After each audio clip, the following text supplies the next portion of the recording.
Buenas noches a todos. Soy Emilia Rodríguez y les doy la bienvenida a Cuentos de lo Real. Hoy compartiré con ustedes historias que helarán su sangre, relatos que jamás olvidarán. La primera historia que les contaré ocurrió en el año 2010 en un pequeño pueblo cerca de Sevilla, en Andalucía.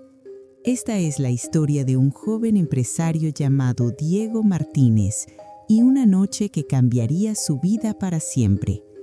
Después de la muerte de su padre en 2008, Diego se vio obligado a abandonar sus estudios universitarios.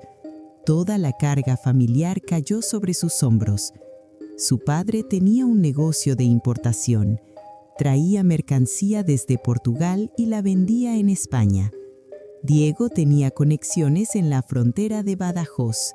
Cada mes debía viajar allí para recoger la mercancía que llegaba desde Lisboa. Y siempre se hospedaba en la casa de una tía lejana, una pariente de su madre que vivía en un barrio antiguo de la ciudad. Aquella casa de 3 pisos guardaba secretos que Diego estaba a punto de descubrir. Era una tarde de mayo. Diego tomó el autobús a las 12 del mediodía, pero una tormenta terrible lo retrasó todo. Llegó a Badajoz cerca de las 6:30 de la tarde. La lluvia caía con furia. Los relámpagos iluminaban el cielo oscuro. Tomó un taxi y llegó a la casa justo cuando sonaban las campanas del Ángelus. No había electricidad. La tormenta había dejado todo el barrio a oscuras, pero lo que vio al llegar le heló la sangre. Frente a la puerta, en la penumbra, había una niña pequeña. Tendría unos 12 o 13 años. Era Lucía, la empleada doméstica que siempre lo atendía cuando visitaba la casa. Pero había algo extraño. La niña sostenía un candil de aceite. Un candil antiguo, de esos que ya nadie usa. Estamos en el año 2010, ¿recuerdan? ¿Por qué una niña tendría un candil en pleno siglo XXI? Diego le preguntó, ¿por qué usas un candil? ¿No hay linternas en la casa? La niña no respondió. Solo dijo con voz apagada, «Venga, sígame». La niña comenzó a subir las escaleras, pero había algo en su forma de caminar, algo antinatural. Sus movimientos eran torpes, como si le doliera cada paso. Su cuerpo parecía débil, enfermo. Diego, preocupado, le preguntó, «Lucía, ¿te sientes mal? ¿Estás enferma?» Silencio. Volvió a preguntar, «¿Dónde está mi tía Consuelo? ¿Cuándo se fue la luz?» Nada. La niña seguía subiendo en silencio, con el candil iluminando apenas las paredes oscuras. Después de varios intentos, finalmente la niña respondió con voz débil, «No, no estoy enferma». Llegaron al 3er piso. La niña abrió la puerta del apartamento y desapareció en las sombras. Diego entró. Necesitaba usar el baño urgentemente después de tantas horas de viaje. Estuvo allí unos 5 o 7 minutos, pero cuando salió, lo que vio lo dejó paralizado. La mesa del comedor estaba completamente llena de comida. Platos de paella, jamón serrano, quesos, pan recién horneado, frutas, una auténtica fiesta. Pero no había electricidad, no había luz en toda la casa. ¿Cómo era posible que alguien hubiera preparado semejante banquete en la oscuridad? Y lo más extraño era que no había nadie más en la casa. Ni su tía Consuelo, ni sus primos. Nadie. Solo él y aquella niña. Diego tenía hambre. No había comido desde el desayuno. Pensó que tal vez su tía había preparado todo antes de salir. Así que comió.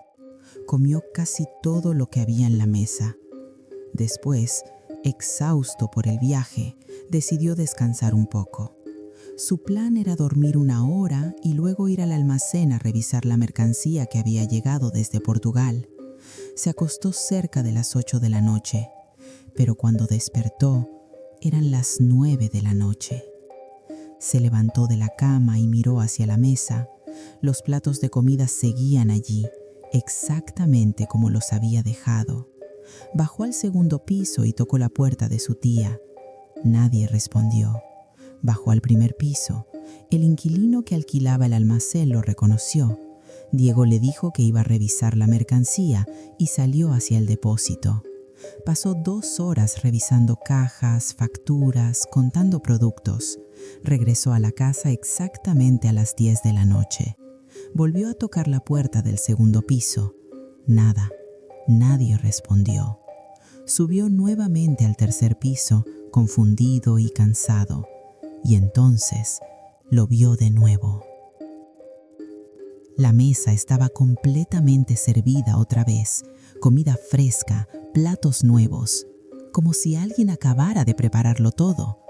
Pero, ¿quién? No había nadie en la casa, no había electricidad, no había ruido de pasos, ni voces, ni movimiento alguno. Diego sintió un escalofrío. Algo no estaba bien, algo en aquella casa no era normal, pero tenía hambre de nuevo. Así que a pesar del miedo que comenzaba a invadirlo, comió. Después se sentó en la cama con su viejo teléfono móvil Nokia. En aquella época no existían los smartphones. Eran apenas las 10:30 de la noche. Y entonces, algo sucedió. Diego escuchó pasos lentos, pesados, subiendo las escaleras. Los pasos se detuvieron frente a su puerta. Diego contuvo la respiración. Su corazón latía tan fuerte que pensó que se le saldría del pecho. Y entonces la puerta comenzó a abrirse, lentamente. Diego gritó: «¿Quién está ahí?». Nadie respondió. La puerta se abrió por completo y allí, en el umbral, iluminada apenas por la luz de su móvil, estaba la niña, Lucía, pero ya no sostenía el candil. Sus ojos estaban completamente en blanco, sin pupilas, sin vida, y con voz ronca que no parecía la de una niña dijo: «Usted no debió comer esa comida». Diego salió corriendo de aquella casa, corrió bajo la lluvia sin mirar atrás hasta encontrar un hotel en el centro de Badajoz. A la mañana siguiente llamó a su tía Consuelo. Ella le dijo algo que lo dejó helado. «¿Diego? ¿Pero cómo entraste a mi casa? Estoy de viaje en Madrid desde hace una semana. Y Lucía murió hace 3 meses en un accidente. Nadie vive en esa casa ahora». Diego nunca volvió a esa casa y jamás supo quién le preparó aquella comida. Esta fue la primera historia de esta noche, pero aún quedan 4 más y les aseguro que serán aún más aterradoras. Bienvenidos de nuevo a Cuentos de lo Real. Soy Emilia Rodríguez y continuamos con nuestra segunda historia de terror. Lo que van a escuchar ocurrió en el año 2012, en la provincia de Alicante, en la Comunidad Valenciana. Esta es la historia de un hombre llamado Antonio Ruiz y una noche que jamás debió suceder. Antonio tenía 28 años en aquel entonces. Trabajaba como agente de policía municipal en un pequeño pueblo costero cerca de Alicante. Era un hombre escéptico. No creía en fantasmas ni en supersticiones. Para él, todo tenía una explicación racional. Pero aquella noche del 15 de julio de 2012, su escepticismo se derrumbó por completo. Todo comenzó con una llamada de emergencia. Eran las 11 de la noche. Antonio estaba de guardia cuando recibió un aviso. Unidad 3, diríjase al cementerio municipal. Vecinos reportan ruidos extraños y luces en movimiento. Posible vandalismo. Antonio suspiró. Otra noche aburrida persiguiendo adolescentes que hacían bromas. Tomó su linterna, subió a la patrulla y se dirigió al cementerio. El cementerio estaba en las afueras del pueblo, un lugar antiguo, rodeado de cipreses altos y muros de piedra desgastada por el tiempo. Cuando Antonio llegó, todo estaba en silencio. Demasiado silencio. No se escuchaban grillos, no había viento, ni siquiera el sonido del mar cercano, solo nada. Antonio bajó del coche y encendió su linterna. La verja del cementerio estaba entreabierta. Eso ya era extraño.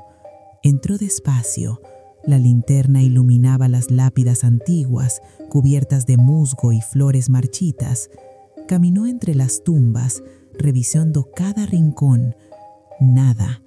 No había nadie. Estaba a punto de regresar al coche cuando escuchó una voz. Era una voz de mujer, baja, casi un susurro, pero clara. Venía desde el fondo del cementerio. «Ayúdame, por favor, ayúdame». Antonio apuntó su linterna hacia donde venía la voz. «¿Policía municipal? ¿Hay alguien ahí?» La voz volvió a sonar, más cerca esta vez. «Ayúdame, estoy aquí, no me dejes sola». Antonio caminó hacia el fondo del cementerio. Sus botas crujían sobre la grava, su respiración se aceleraba, y entonces la vio. Era una mujer joven. Vestía un camisón blanco, sucio y rasgado. Su cabello largo y negro caía sobre su rostro. Estaba arrodillada frente a una tumba. Antonio se acercó lentamente. «Señorita, ¿se encuentra bien? ¿Necesita ayuda?» La mujer levantó la cabeza y Antonio vio su rostro. No tenía ojos, solo cuencas vacías, oscuras, profundas. Antonio dio un paso atrás, temblando. Su linterna cayó al suelo. La mujer comenzó a arrastrarse hacia él. No caminaba, se arrastraba. Sus manos arañaban la tierra dejando surcos profundos. «Ayúdame, sácame de aquí, no quiero estar sola». Antonio gritó, recogió su linterna y corrió. Corrió entre las tumbas, tropezando, cayendo, levantándose de nuevo. Detrás de él escuchaba el sonido de algo arrastrándose, cada vez más cerca. Llegó a la verja y la cruzó de un salto. Se metió en el coche, cerró las puertas con seguro y arrancó el motor. Miró por el espejo retrovisor. La mujer estaba allí, de pie, inmóvil, en medio de la verja. Su camisón blanco ondeaba, pero no había viento. Antonio pisó el acelerador y huyó. A la mañana siguiente, Antonio regresó al cementerio con otros 2 agentes. Revisaron cada tumba, cada rincón. No encontraron nada, pero cuando llegaron al fondo del cementerio, vieron algo que los dejó helados. Había surcos en la tierra, marcas de manos, arañazos profundos que iban desde una tumba antigua hasta la verja. La lápida era vieja, casi ilegible. Antonio se arrodilló y leyó el nombre. Elena Martínez, 1890-1912. Murió en soledad. Antonio investigó después. Descubrió que Elena Martínez había sido una joven que murió en un manicomio hace más de 100 años. Nadie reclamó su cuerpo. Nadie asistió a su funeral. Fue enterrada sola y sola permaneció durante un siglo. Antonio ya no trabaja en ese pueblo. Se mudó a otra ciudad. Nunca volvió a pasar cerca de aquel cementerio. Pero algunas noches aún escucha su voz en sueños. «Ayúdame, no me dejes sola». Esta fue la segunda historia. Aún quedan 3 más. Y créanme, lo peor está por venir. Y llegamos a nuestra tercera historia de esta noche. Soy Emilia Rodríguez y les agradezco por seguir acompañándome en Cuentos de lo Real. Esta historia ocurrió en enero de 2017 en la costa de Málaga. Es la historia de un joven llamado Javier Fernández y una noche de hotel que nunca olvidará. Javier tenía 24 años. Trabajaba en una empresa de telecomunicaciones en Madrid, pero aquel fin de semana decidió tomarse unos días libres. Quería visitar Málaga, ver el mar, relajarse un poco del estrés del trabajo. Reservó una habitación en un pequeño hotel cerca de la playa. Era un hotel antiguo, construido en los años 50, pero tenía buenas reseñas en internet. Lo que Javier no sabía es que aquel hotel guardaba un secreto que llevaba décadas oculto. Javier llegó al hotel un viernes por la noche. Eran casi las 10 cuando entró el vestíbulo. El lugar estaba desierto. No había nadie en recepción. Las luces eran tenues. El silencio era incómodo. Tocó la campanilla del mostrador. Después de unos segundos, apareció un hombre mayor. Tendría unos 70 años. Su rostro era serio, casi triste. «Buenas noches. ¿Tiene reserva?». Javier asintió y mostró su confirmación. El hombre revisó el ordenador y le entregó una llave. «Habitación 307, tercer piso. Por favor, no haga ruido después de medianoche. Los otros huéspedes necesitan descansar». Javier encontró extraña esa advertencia, pero no le dio importancia. Tomó la llave y subió las escaleras. El tercer piso estaba oscuro. Solo una lámpara al final del pasillo iluminaba débilmente las puertas de las habitaciones. Javier caminó por el pasillo hasta encontrar la 307. Metió la llave en la cerradura y entró. La habitación era sencilla. Una cama, un armario, una mesa pequeña, un baño. Nada especial. Javier dejó su maleta, se duchó y se preparó para dormir. Estaba exhausto después del viaje. Se metió en la cama cerca de las 11 de la noche y entonces comenzó a escuchar algo. Golpes. Golpes en la pared. Venían de la habitación de al lado, habitación 308. Javier frunció el ceño. Pensó que tal vez algún huésped estaba colgando cuadros o moviendo muebles. Esperó unos minutos. Los golpes continuaron. Javier se levantó y golpeó la pared con el puño. Un poco de silencio, por favor». Los golpes se detuvieron. Javier volvió a la cama y cerró los ojos. Pero entonces escuchó otra cosa. Pasos. Pasos en el pasillo. Pasos lentos, arrastrando los pies. Los pasos se detuvieron frente a su puerta. Javier contuvo la respiración y entonces alguien tocó la puerta. Javier se levantó de la cama. «¿Quién es?».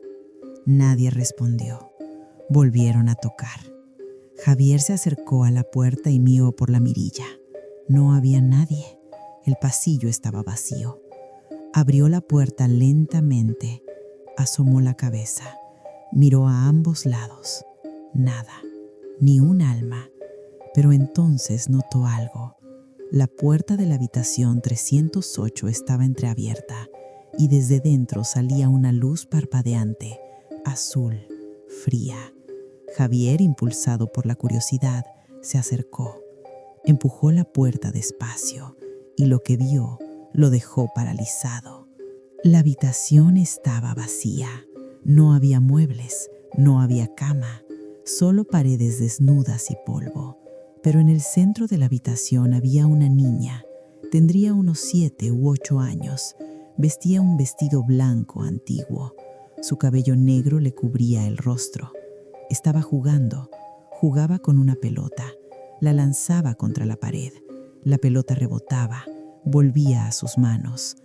Javier no podía moverse. No podía hablar. La niña dejó de jugar y lentamente giró su cabeza hacia él. Apartó el cabello de su rostro y Javier vio sus ojos. Eran completamente negros, sin iris, sin blanco, solo oscuridad. Y con voz infantil pero distorsionada, la niña dijo: «¿Quieres jugar conmigo?». Javier retrocedió tropezando. Salió corriendo hacia su habitación, cerró la puerta con llave, se sentó en la cama temblando. Su corazón latía desbocado. Escuchó pasos en el pasillo de nuevo. Los pasos se detuvieron frente a su puerta y entonces escuchó la voz de la niña, esta vez más cerca, susurrando desde el otro lado de la puerta: «No puedes escapar. Siempre estoy aquí. siempre. Javier no durmió esa noche. Se quedó sentado en la cama, con todas las luces encendidas hasta que amaneció. A la mañana siguiente, Javier bajó a recepción. El mismo hombre mayor estaba allí. Javier le contó lo que había visto. El hombre lo miró con tristeza y dijo: «La habitación 308 ha estado cerrada desde hace 20 años. Una niña murió allí en un incendio en 1997. Su nombre era Sofía. Desde entonces, algunos huéspedes dicen haberla visto, pero nadie se queda más de una noche». Javier salió del hotel inmediatamente. Nunca volvió a Málaga. Y cada vez que ve una pelota, recuerda aquellos ojos negros y aquella voz susurrante.